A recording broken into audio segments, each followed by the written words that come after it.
Hello, everyone, and welcome to It's Your Call, a series where we ask you what you would do on some difficult bidding problems. Today, I am joined by Chris, who has been playing bridge since 2013, a total of 11 years, if my math is correct. I play bridge, I count, I don't do math. He learned how to play bridge all by himself using resources online, which is extremely resourceful. And as we all know, the journey of learning bridge is extremely difficult. So applause to anyone who can figure it out on their own.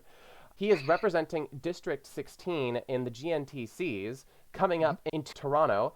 I will also be competing in Toronto. So once we sit down at the table against each other, we are going to be enemies, no longer friends. It's going to be We're it's friends on. until the cards come out, Kai. Exactly. In addition to that, he live streams bridge on Twitch. So if you ever find yourself on Twitch, you can go and find him live streaming bridge occasionally. There's an event that happens like once a month that we are regularly streaming ourselves. So I wanted to ask you, for anyone else who is interested in learning how to play bridge and they don't have anyone to do it with, you did it on your own online. Do you have any suggestions for anyone who is trying to get into the game? Yeah, I mean, so certainly there's plenty of stuff online. You can also pick up books, like even at the local library. I would also, strongly encourage you just reach out to the local bridge club if you have one. That way you can at least chat with a few folks, get introduced, and hopefully find someone to partner with and just play. Because I would say, like, I'm in the Austin, I go to the Austin Bridge Club, and they are very, very welcoming. So anybody who's completely new to the game, happy to have players. You can see sometimes your local club will put on like a seminar or like a class you could attend. But really, I would say the main thing is it's just starting out. Be a student of the game. Try to read as much as you can, and try to like assess and evaluate yourself, like what you're reading and then how to apply it. Practice problems are always a great thing. So plenty of ways to get involved in the game. All right, awesome. Thank you so much. I'm sure many people will be much appreciative of that. So we'll see what your bridge knowledge has got for you today. We have a problem. Are you ready? I'm excited. Let's do this. All right, here we go.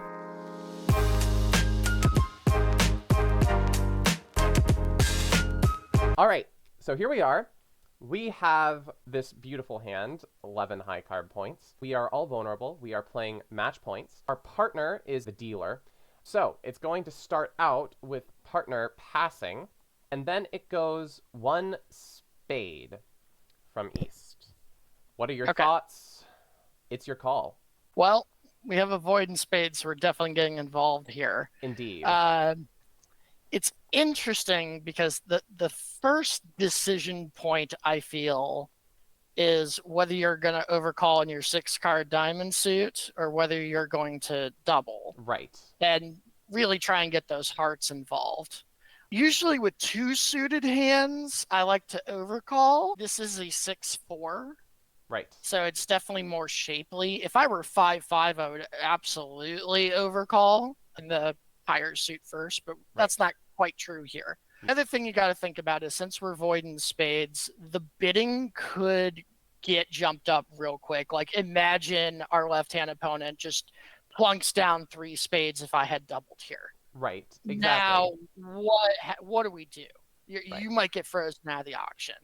So even though I have 4 hearts and the diamonds aren't that good, I think I'm going to start with 2 diamonds and see what happens. Okay. That way, if we don't, win the auction, I at least have a decent lead director. Right. So I like your thoughts here a lot. And another thing to mention is with that idea that you were talking about, if we have a void, it's very, very likely that they're going to be jumping high quite immediately.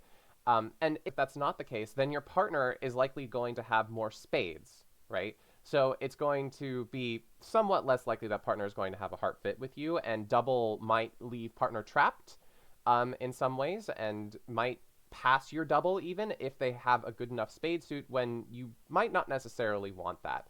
Mm-hmm. So double does have some issues. So I like your thought process on how you got to the 2 diamonds bid. Another bid to consider here possibly is 3 diamonds. What do you think about 3 diamonds? 3 diamonds feels more preemptive to me. Right. You do only have 11 high card points. I would want better diamonds for something like that. If you bid 3 diamonds here, you're really going to shut out the hearts.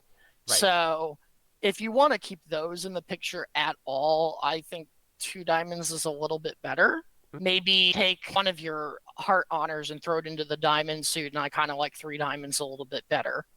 Gotcha. Okay, cool. So we are bidding 2 diamonds, and we have West here, who is going to be bidding 3 diamonds. Okay. I'm And, starting to feel like it's not our hand anymore. right. You're Never kind of was to thinking, begin with. uh-oh. And then your partner. Let's play around. What do we think double is here? What do we think partner's double is saying? I would take that as I like diamonds. I like diamonds. Okay. Willingness to get in their way and compete. All right. And what would double be as opposed to like 4 diamonds, let's say? I would think the double shows a bit more values actually, because you're keeping the auction a bit lower. Okay, that makes So, sense. but that is a good question, is what's the difference? I feel like 4 diamonds would just be straight up competing.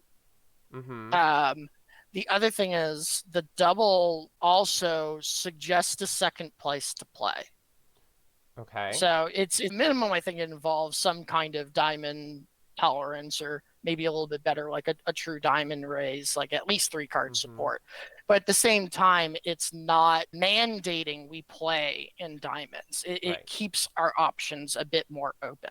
All right. So So I could think it's it's going to show a bit more values than a 4 diamond bid would show. okay, a bit more values. And the other problem with 4 diamonds itself is if partners competing with 4 diamonds, right? You're going to very likely be pushing them into a possibly making 4 spades contract. 4 diamonds in this situation is often very, very much a scary bid, and you only really want to do it if you're kind of trying to push them into game and then double them. Um, Yeah, and we don't want to do that well, right. unless partners got a Unless spade partner's got stack a over stack, there. right? So I think it's hard. And another Okay. thing that double could be doing is applying the 4 card heart suit, trying Yeah. to keep that in the picture. Yeah. Depends on your agreement that you have with your partner. Some people might just decide this to be showing diamonds. Some people might just be saying that I've got 4 hearts here as well. Yeah. And definitely diamond tolerance. Anytime that you double here, you have to have diamond tolerance. Yeah. Probably. I'm fingers crossed hoping that my right hand opponent passes this doubles so I can mention the hearts at the 3 level, but sometimes you're lucky and sometimes you're not. We're going to really see with this next call how serious East is. Right. So at this point, East is going to be saying 3 spades. Yeah, that's like the normal call. Yeah. So now we have to put up or shut up at this point, which is if we're going to bid on, and it's match points. So, if you have a bad board, you have a bad board.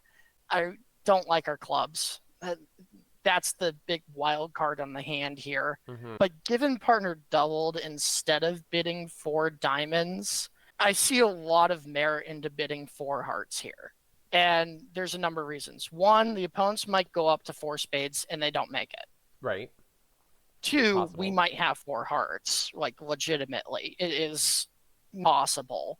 It's really going to depend on, does partner show up with like a decent club value and say the Queen of Hearts and the King of Diamonds, right? Like that doesn't take much. You're talking like a 9 count. Mm-hmm. And if we have no duplication of values in spades, then we're fine.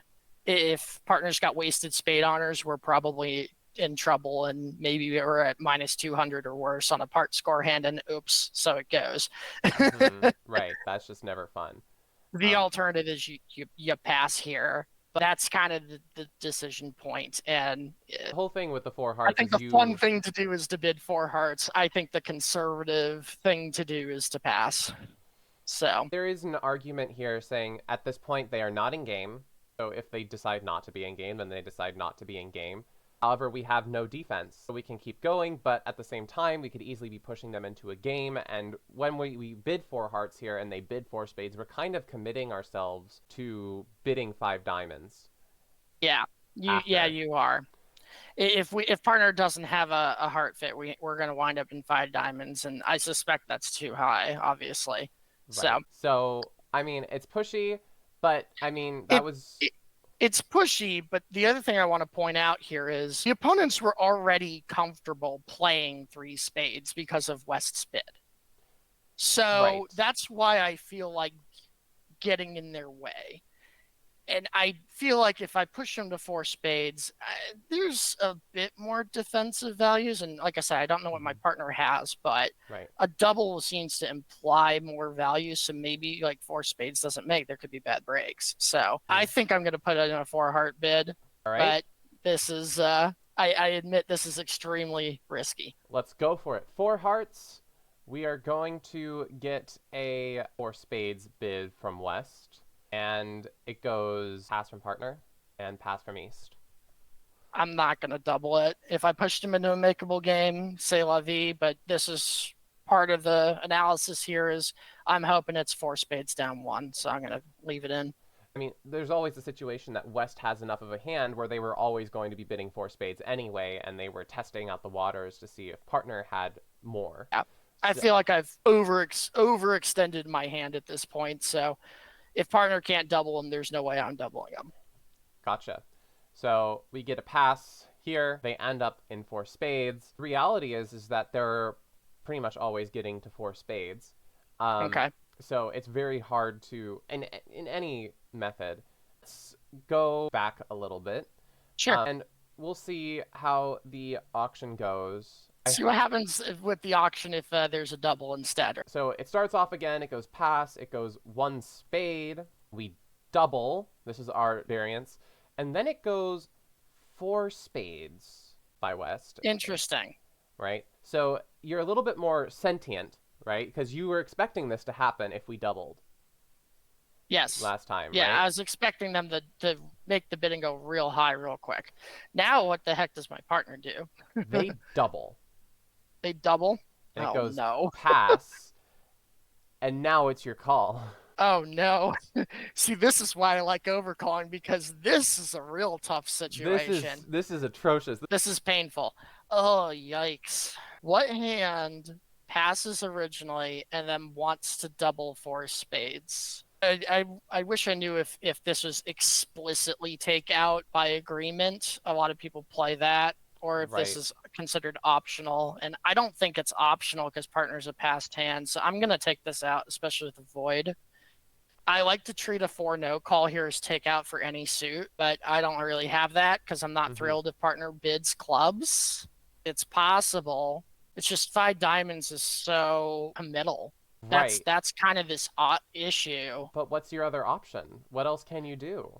I mean, Yeah, the other option is I four don't like a no, five right? heart call. But I mean, 5 hearts is even more committal than 5 diamonds. And Yeah. 4 no, if partner bids 5 clubs.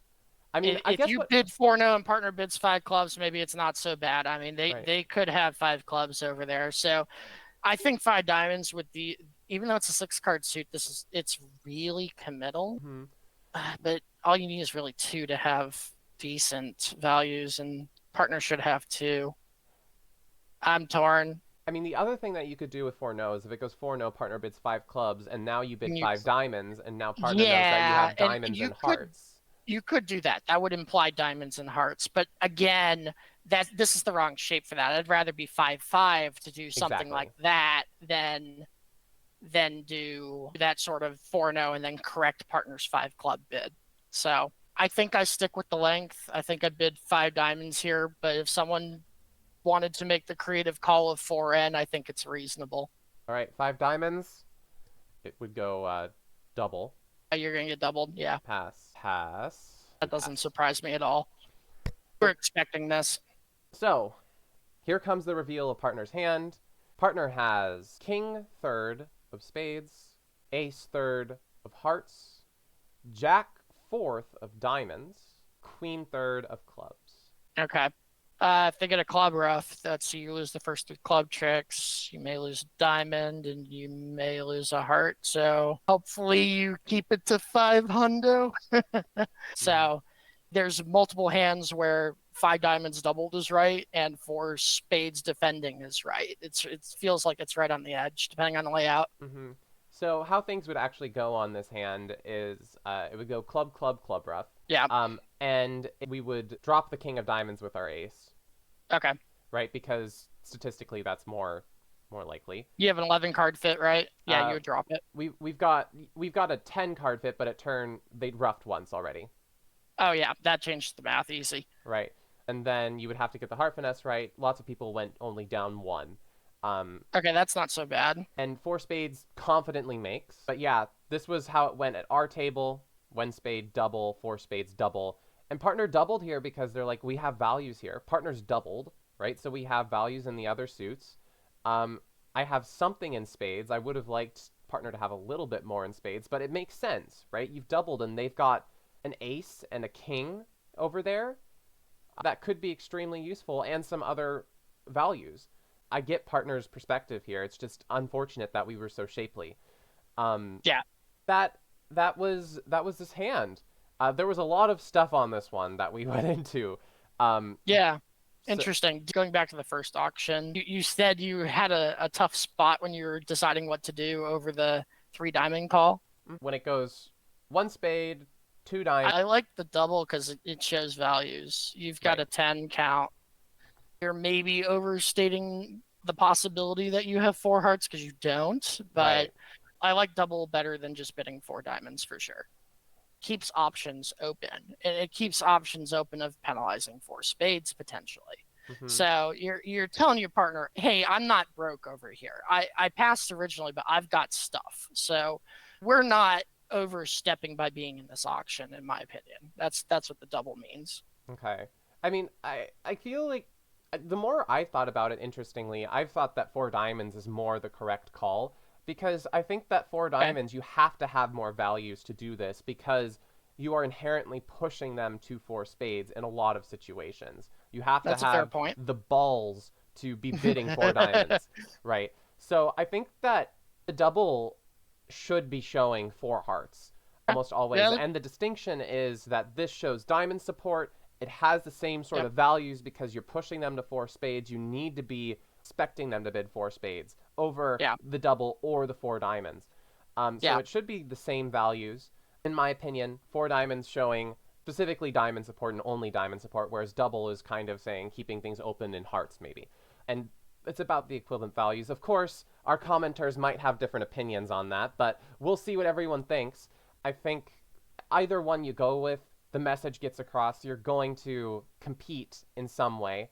Hmm. Maybe you'd be a little bit more enticed if when they bid four spades to bid five diamonds now, or Yeah. if it goes pass four spades, then we might be more enticed to bid five diamonds, right? So Right. Yep. and in the end it is the correct. Of course we're going to get doubled, right? And this is probably what I would expect this auction to look like. That I think that might be it. Okay. Yeah. No, this is a tough hand. Very cool one. Yeah, Thanks for sharing it with me. of course. Thank you for joining us, Chris, taking your time out of your Memorial Day to join me. Chris is an avid watcher. You can see his comments down in the comment section almost every single time. He gives some really, really, really well thought through takes as he did on this one. So thank you for participating in every single It's Your Call, and I'm glad that you were able to make it onto this one. Thanks, Kai. Appreciate it. Of course, we'll see you later, and see you in Toronto. See you in Toronto. One of Good us. luck. Let's hope that one of us wins. Just not against me. Right, exactly. All right, bye. Take care. All right, everyone. What a hand that was. It was definitely a fun one. Are you a two diamonds bidder or a doubler? What do you think about partner's hand in the case that you bid two diamonds? What do you think about partner's hand? Should they be doubling to show hearts, or do you think it just shows values? Do you prefer a double or a four diamonds bid? What do you think the differences between the two bids are for partner's hand? And would you be sacrificing in five diamonds pretty much in any situation here? It's definitely a tough spot. In the case that you double and then it goes four spades by the opponents, partner doubles, do you pass? Do you trust partner? Or do you run? Do you go back to five diamonds? Let us know all of your thoughts down in the comment section down below. We would love to hear every little thing that you have to say. think that's pretty much it. If you like this video, please don't forget to leave us a like and subscribe to the ACBL YouTube channel for more content. You can get notified whenever we post. We post It's Your Calls every Tuesday and CBO Daylongs every single Friday. So I hope that you guys enjoyed. Don't forget to do all the interactions, and I will see y'all next week. Bye!